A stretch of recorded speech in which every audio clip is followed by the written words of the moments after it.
आउज़ुबिल्लाहि मिनश्शैतानिर्रजीम बिस्मिल्लाहिर्रहमानिर्रहीम। अस्सलामु अलैकुम वरहमतुल्लाहि वबरकातुहू। प्यारे बच्चों, सबसे पहले तो मौज़रत ख़्वाह हूँ कि बहुत दिनों बाद लौटे हैं। आज आपकी नहुम जमात का 16वां दिन यानी आपकी पहली जांच है। देखिए, यहाँ जो 15 दिन हमने पढ़ा है उसके खुलासे पर सवालात है। आपने जो कुछ भी 15 दिन में पढ़ा है उन मालूमात को लेकर आपको ये टेस्ट हल करना है। देखिए, सबसे पहला सवाल है, मंदरजेल सवालात के कसीर मुतबादिल में एक सही मुतबादिल मुंतखब कीजिए। देखिए, आपको पीडीएफ शेयर की गई थी। इसमें पहला सवाल था मंदरजेल में डैश अदद ये गैर नातिक अदद है। उसमें ऑप्शंस शायद आप लोगों को समझ नहीं आए, तो मैं आपको ऑप्शंस एक बार फिर बता देती हूँ। सबसे पहले ए ऑप्शन है जजर 2, बी है जजर 4, सी है 3 और डी है सिफर। देखिए, गैर नातिक अदद वो होता है जिसे हम m/n की सूरत में नहीं लिख सकते। गैर नातिक अदद कौन सा होता है जिसे हम m/n की सूरत में नहीं लिख सकते? तो सबसे पहले ले लेते हैं हम सिफर। सिफर को मैं लिखती हूँ सिफर/1। सिफर/1 का मतलब भी क्या होता है? सिफर। तो यहां मेरा सिफर m हो गया, यहाँ मेरा सिफर m हो गया और एक जो है वो n हो गया। इसका मतलब है मैं सिफर को m/n की सूरत में लिख सकती हूँ, है ना? जिसका नसबनुमा नहीं होता उसके नसबनुमा में क्या मौजूद होता है? 1 मौजूद होता है। देखिए, अब 3 को लिख लेते हैं।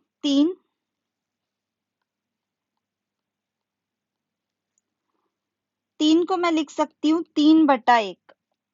3/1 यानी 3m हो गया और n हो गया 1, यानी हम इसे भी m/n की सूरत में लिख सकते हैं। जजर 4, 4 को जजर से बाहर निकाल सकते हैं क्या? हाँ बिल्कुल। क्यों? क्योंकि 4 किसका मुरब्बा है? 2 का। तो 4 का जजरुल मुरब्बा क्या हो गया? 2, यानी जजर 4 का मतलब है 2। 2 को मैं लिख सकती हूँ 2/1।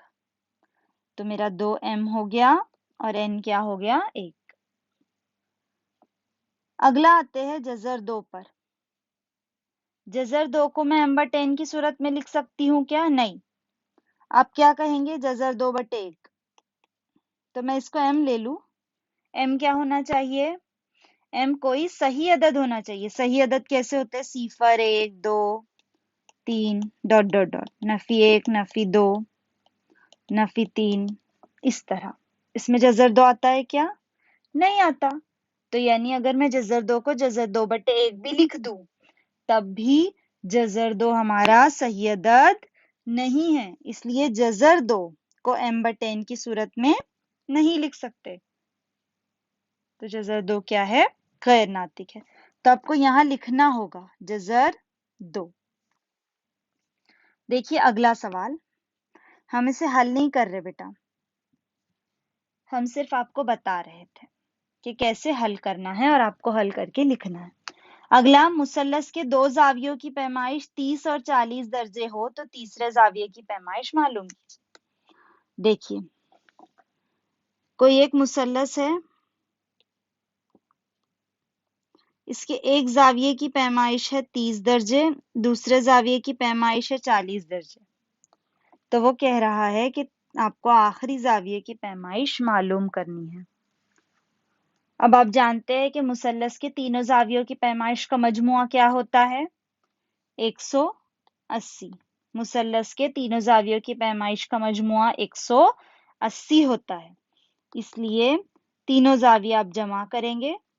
अगर ये मेरा मुसल्लस है ए बी सी, तो जाविया BAC जमा जाविया ए सी बी जमा जाविया ए बी सी बराबर 180 दर्जे। अब यहाँ कीमतें रखेंगे, बी ए सी 30 है, ए सी बी 40 है, जमा जाविया ए बी सी बराबर 180 दर्जे। इसे हल करेंगे तो आपको जवाब मिल जाएगा।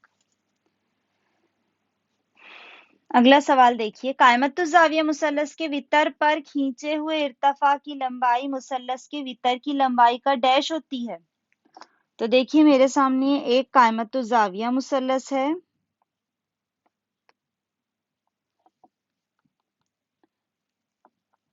ये देखिए ये कायमतुज जाविया मुसल्लस है। हम फर्ज कर लेते हैं ये भी एबीसी है।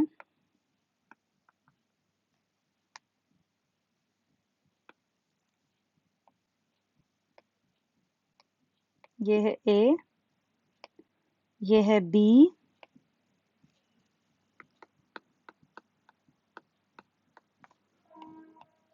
और ये है सी।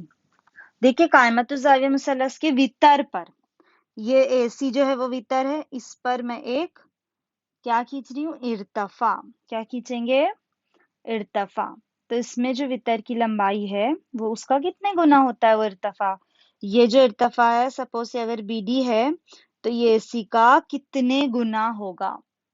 ये आप लोग 8वीं में पढ़ चुके हो कितने गुना होता है ना। तो आप लोग बासानी बता सकते हैं कि ये दुगना होता है, पाव होता है, 4 गुना होता है या निस्फ होता है। अगला देखिए, दिए हुए अदाद के दरमियान मवाजना करके चौकोन में मुनासिब अलामत लिखिए। देखिए मवाजना कैसे किया जाता है, सबसे पहले तो यहाँ हमने क्या लिखा था, 3/2 है ना, और यहाँ क्या है 5/7। आप जानते हैं करना क्या है, 3/2 जो है उनको 5/7 के नसब नुमा से जर्ब करेंगे। इसी तरह 5/7 को 2/3 के नसब नुमा से जर्ब करेंगे। इसका नसब नुमा क्या है, 2, तो इससे जर्ब कर लेंगे, है ना। 3 7 21, 2 7 14। फिर इस तरह 5 दूनी 10, 7 दूनी 14। फिर आपको क्या बढ़ा है वैसे अलामत लगाती जानी है तीनों में। तो इन तीनों में कौन सी अलामत आएगी, इन तीनों में से वो अलामत लगानी है, और सब जगह एक ही अलामत आएगी। या इन तीनों में सेम अलामत आएगी। ऐसे नहीं कि आप एक अलामत ले रहे हो, एक में लगा रहे हो, दूसरी दूसरे में नहीं, बिल्कुल नहीं। तीनों बॉक्सेस में सेम अलामत होगी, तो वो आपको चूज करना है कि कौन सी है। अगला देखिए सवाल नंबर 2 है, 16/3 को अददी जो अदद है उसको अशरी सूरत में लिखना है।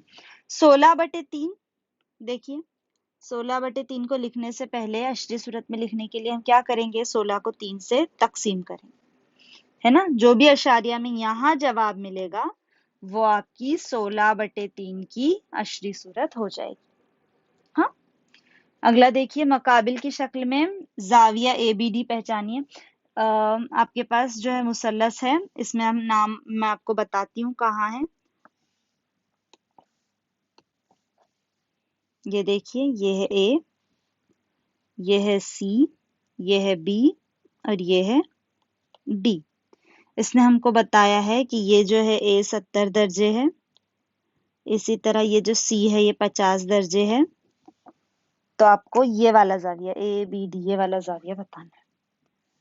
देखिए आप मेरे साथ साथ जो है वो हल कर सकते हैं, मैं आपको सिर्फ तरीका बताऊंगी कि ए बी डी जो है वो खारिजा जाविया है। इससे पहले वाले वीडियो में हम देख चुके हैं, 13-14 दिन में आपने देखा था कि खारिजा जाविया क्या होता है, उसकी खुसूसियत क्या है। तो एबीडी क्या हो जाएगा, खारजा जाविया है तो खारजा जाविया की खुसूसियत की बिना पर मैं लिख सकती हूँ ये अपने दो बईद दाखिला जावियों की पैमाइश के मजमूए के बराबर होता है। तो बईद वाले दाखिला जाविये कौन से हैं, उनका मजमुआ लिखना है आपको, उनकी कीमत दी है वो कीमतें लिख देना है, और फिर जो जवाब आएगा वो जवाब आएगा। समझ आया आप लोगों को कैसे लिखना है। खुसूसियत लिखनी है कि खारजा जावियों की खुसूसियत क्या होती है, आपको लिखनी है सबसे पहले, और फिर खारजा जाविया किनका मजमुआ है वो लिखना है। इसकी खुसूसियत यहाँ पर, खुसूसियत की बिना पर दो बईद दाखिला जावियों की पैमाइश के मजमुए के बराबर होता है, वो दोनों बईद दाखिला जाविया आपको लिखने हैं। उसके बाद फिर उन दोनों की जमा करनी है, उनकी जो भी पैमाइश होगी उनकी जमा करनी है आपको। और फिर आखिरी उन दोनों की जमा करके जो जवाब आएगा वो लिखना है। अगला सवाल देखिए, तीसरा सवाल है यहाँ, 5 और 3 इन दोनों एदाद से मुकम्मल तकसीम होने वाला अदद। देखिए अब ये दोनों जो मुफर्रद एदाद है, 5 और 3 क्या है, मुफर्रद एदाद है। 5 और 3 दोनों भी क्या है, मुफर्रद एदाद है, यानी वो सिर्फ अपने पहाड़े में आते हैं और किसी भी पहाड़े में नहीं आते। तो ऐसी सूरत में क्या करते हैं, हम इन दोनों की ज़र्ब कर लेते हैं, 3 और 5 की ज़र्ब कर लेते हैं और हमको जो भी अदद मिलेगा वो इनसे मुकम्मल तकसीम होगा।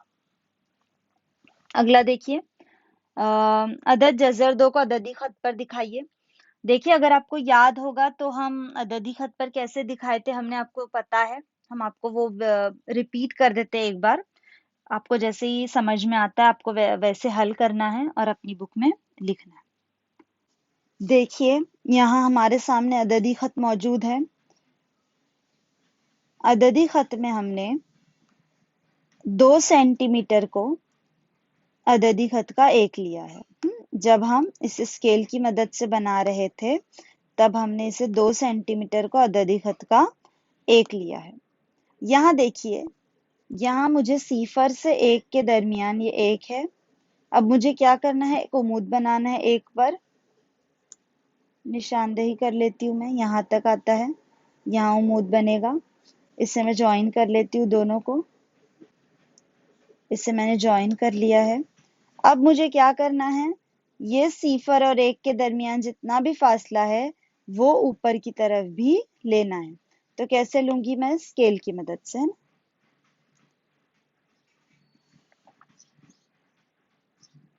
देखिए स्केल हम थोड़ी दूर रखेंगे ताकि आप लोगों को साफ नजर आए कि हम लोग कहाँ निशान लगा रहे हैं। देखिए यहाँ मैं ये निशान लगा रही हूँ, आपको नजर आ रहा होगा।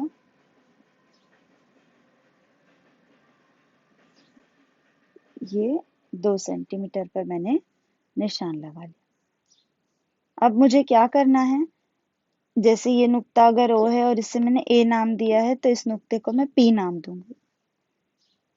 अब मुझे इस ओ और पी को जोड़ लेना है।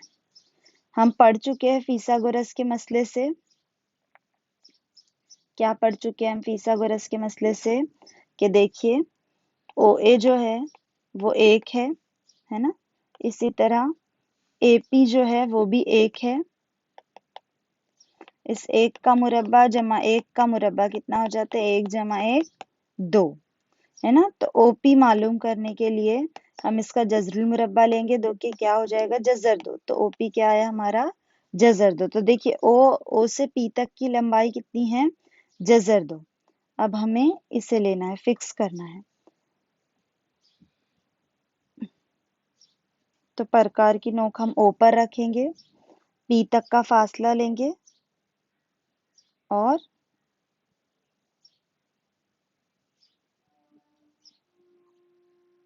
पी तक का फासला लेंगे और कॉस खींचेंगे। देखिए इस तरह मिल गया। ये जो हमें नुक्ता मिला ये है जजर 2। ये क्या है, जजर 2। समझ में आ गया आप लोगों को कि अददी खत पर आप जजर 2 को किस तरह जाहिर करेंगे।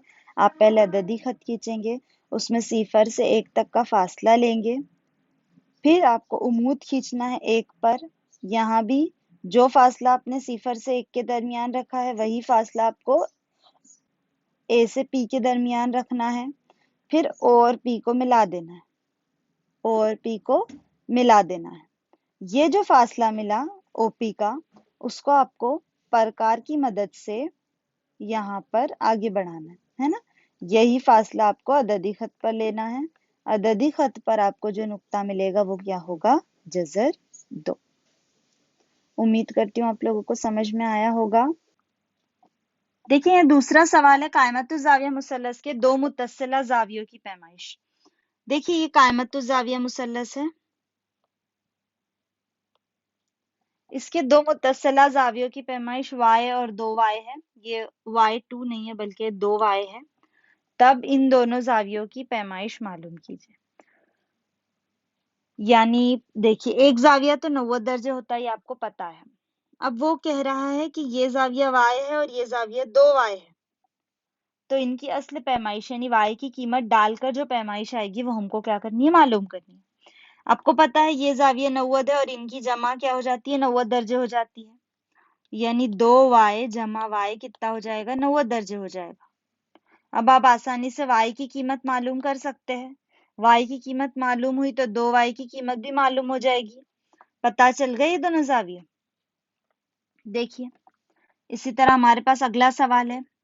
अगला सवाल जो है वो है कि ये जो शक्ल है, देखिए, इसमें एल और एम जो है वो एक दूसरे के मुतवाजी है और एन इनका खत्ते तकाते हैं। अब वो पूछ रहा है कि ए और जाविया ए 40 दर्जे है, ये 40 दर्जे दे रहा है आपको, और ये बी जो है वो आपको मालूम करना है। तो देखिए, ए और बी में कुछ तो ताल्लुक है। तो देखिए, इस तरह एफ बना रहा है ये, है ना। तो इन दोनों में कुछ तो ताल्लुक है, उसकी बिना पर आपको लिख देना है कि ए और बी में क्या ताल्लुक है, और अगर ए 40 है तो बी कितना होगा। अगला देखिए, ए और जाविया बी, जावियों की जोड़ी में कौन से जाविया, देखिए वही ताल्लुक की बिना पर तो हमने ऊपर लिखा था कि ए की अगर पैमाइश इतनी है, 40 दर्जे है, तो बी की क्या होगी। बस वही जोड़ी लिखनी है आपको। ये दोनों कौन सी जोड़ी है, ये दोनों कौन सी जोड़ी है, ए और बी, आपको लिख देना है। अगला सवाल देखिए, यहाँ पर बीडी जो है, ये बीडी है, ये उमूद है एसी पर। अगर उमूद होता है तो कितने दर्जे का जाविया बनता है, बस वही लिखना है। देखिए, एडीबी, ये एडीबी है ना, ये जो शक्ल दी हुई है आपको, कितने दर्जे का जाविया बना रही है आपको लिखना है। देखिए, ये एडीबी है, कितने दर्जे का जाविया बना रही है आपको लिखना है। ये उमूद खींच रहा है तो यहाँ कितने दर्जे का जाविया बना है आपको लिखना है। अगला देखिए, ए एन वस्तानिया है। अब वो क्या बोल रहा है, ए एन जो है वो वस्तानिया है, ये ए एन वस्तानिया है।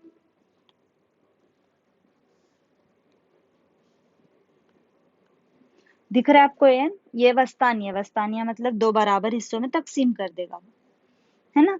अभी आपका बी एन जो है वो 5 है,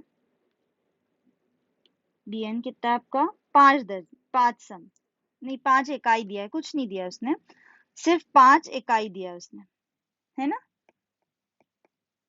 तो बीसी कितना हो जाएगा, ये कितना हो जाएगा। देखिए, ये दोनों बराबर बराबर है, ये 5 है तो ये भी कितना हो जाएगा, 5 हो जाएगा। तो आपको बताना है कि ये पूरा बीसी कितने दर्जे, समझ आ गया। यहाँ पर आपका जो है 16वां दिन खत्म होता है, ये आपकी जांच थी।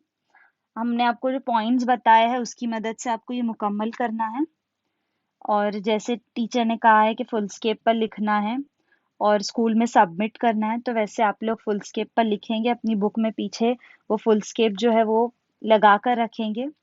या जैसे बच्चे बता रहे थे कि उनके पास अगर फुल स्केप अवेलेबल नहीं है, तो आप क्या करेंगे, अपनी बुक के पीछे ही से सॉल्व कर लेंगे, और वो बुक जब भी आपको टीचर मंगवाएंगे आपको सबमिट करना है। आपको पता है कि ये जो कोर्स है वो महाराष्ट्र गवर्नमेंट की तरफ से आया है, और आपको क्या करना है, इस कोर्स को पूरी तरह मुकम्मल करना है। ये आपके पिछले कोर्स का सिलेबस है, एक रिवीजन की तरह है ना। तो क्या करना है, आपको इसको अच्छे से मुकम्मल करना है। ये जो जांच आपको दी जा रही है इसको आपको ईमानदारी से हल करना है, अपनी बुक में लिखना है, और जब भी मंगवाई जाएगी वो बुक आपको स्कूल में सबमिट करना है। आपके टीचर उसे देखेंगे आपने कितना सही किया है, कितना गलत किया है।